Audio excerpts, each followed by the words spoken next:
ये देश, उसके बाद में उन्होंने बड़ी लड़ाइयां लड़ी। गुरु नानक जी के जो शिष्य रहे उन सब के साथ में भी मिलकर के कंधे से कंधा, जो आज सिख धर्म है, इस बंजारा समाज में, और मेरे पास इसके पुख्ता प्रमाण सबूत हैं। कईयों का तो अंतिम संस्कार कई गुरुओं का किया बंजारा समाज ने। ऐसा बलिदानी और ऐसा वीर समाज आज हमारे सामने बैठा है। और जब जिस समय पर ये सब मुगलों से आदि से लड़ाई चलती रही, अंग्रेज भारत के अंदर आया, तो उस समय पर ये मोबाइल आदि संचार के साधन नहीं होते थे। ये क्रांति कैसे फैली, इस कोने से उस कोने से, उस कोने से इस कोने तक। चूंकि ये समाज घुमंतु के अंतर्गत आता है, अपने आप को घूमने वालों के अंतर्गत रखते हैं। इनमें भी दो प्रकार के हैं, एक घुमंतु है, एक अर्ध घुमंतु है। जो घुमंतु हैं वो घूमते ही रहते हैं, वर्ष में शायद एक बार मुश्किल से आते हैं लौट करके। अर्ध घुमंतु हैं, वो घर से घूमने जाते हैं, घूम करके घर ही आते, घर ही ठिकाना होता है। लेकिन जो घुमंतु जाती है वो वर्ष में एक बार मुश्किल से अपने घर पर लौट पाती है।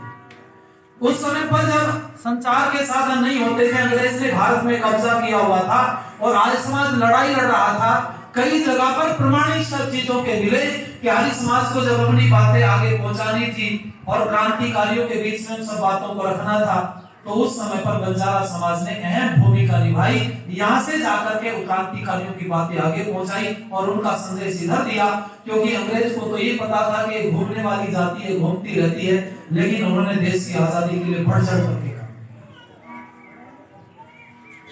नमन करता हूं मैं इस जाति को जिन्होंने बड़ा बलिदान इस देश समाज संस्कृति के लिए दिया। मैं बहुत कुछ कहने के पक्ष में नहीं हूँ, क्योंकि मुझे पता भी नहीं है कि ठीक करे जरा माइक को भाई। मुझे बोल रहा है, कोई बात नहीं, ऐसे भी हो जाएगा, काम थोड़ी देर की बात है। तो मेरे से आप लोग एक भजन सुन लीजिए। विशेष अगर आपको सुनना है, चूंकि समय तेजी से दौड़ रहा है, तो मुझे बताया भी नहीं कितनी देर बोलूं। आप इतनी देर कह दोगे मैं तो उतनी देर बोल सकता हूँ। तो बाकी कार्यक्रम वहाँ 3 बजे से 3 बजे से चलेगा। उस कार्यक्रम में आप सब लोग आमंत्रित हैं, हम आपके ही बीच से, ठीक है। बहुत सारी बातें तो आपको नहीं बताई जा सकती, पर इतने से आप समझिएगा हम और आप कोई अलग नहीं है। बस वो खोया हुआ गौरव जो आजादी में तुमने लड़ाइयां लड़ी, जो उस समय पर मुगलों से लड़ाइयां लड़ी, उस सब का आकलन नहीं हुआ। यही कारण है कि बंजारा समाज आज भी एक तरफ पड़ा है। ये तो धन्यवाद आचार्य शनि के विद्वानों का, जो आकर के आज आपके बल पुरुष को दोबारा से जगाने का काम कर रहे हैं। इसलिए हम आपसे निवेदन करेंगे कि बाकी का कार्यक्रम आप लोग वहां पर आइए, आपका स्वागत हम लोग करेंगे। बस चंद लाइन कह के मैं वाणी को विराम की तरफ लेकर के चलूंगा, क्योंकि काफी समय से आप लोग बैठे हैं। बुजुर्गों का गौरव अरे लुटा जा रहा है, सोते सोते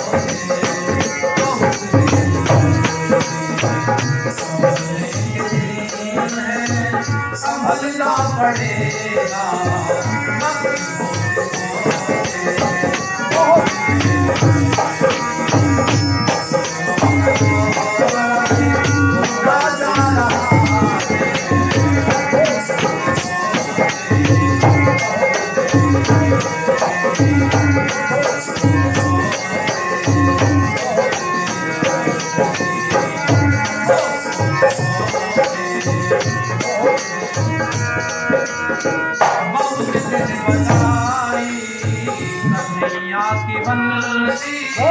बहुत दिन बजाई कन्हैया की बंसी, मगर अब सुदर्शन उठाना पड़ेगा।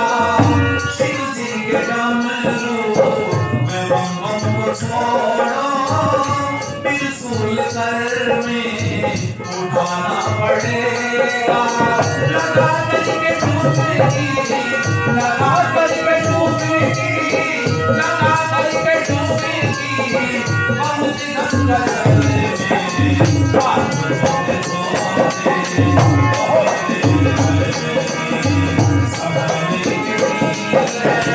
समझना पड़ेगा।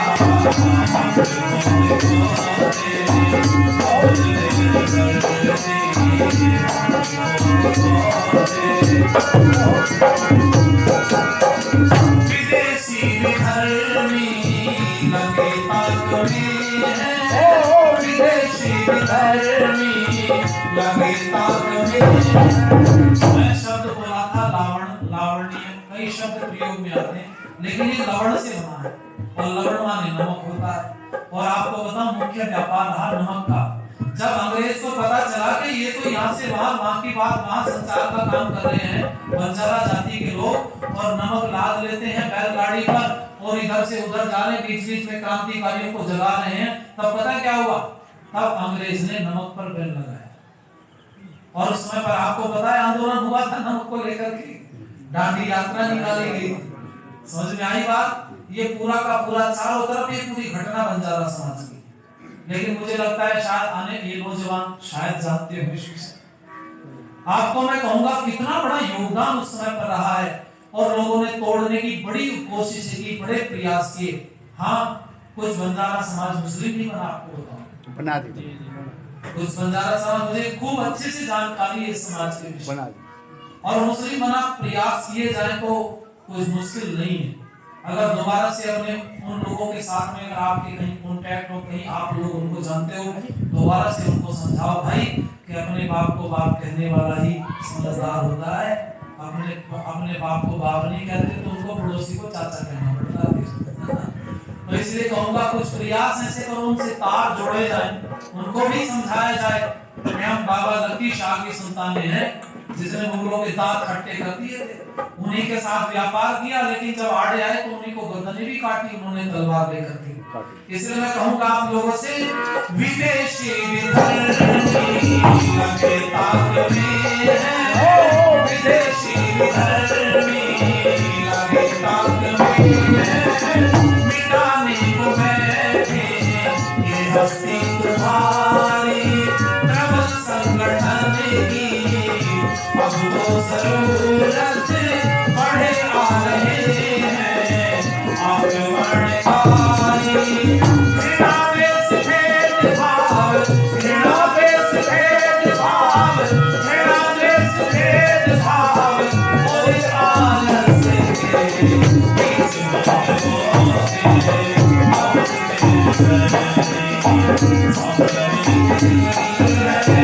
समझना पड़ेगा।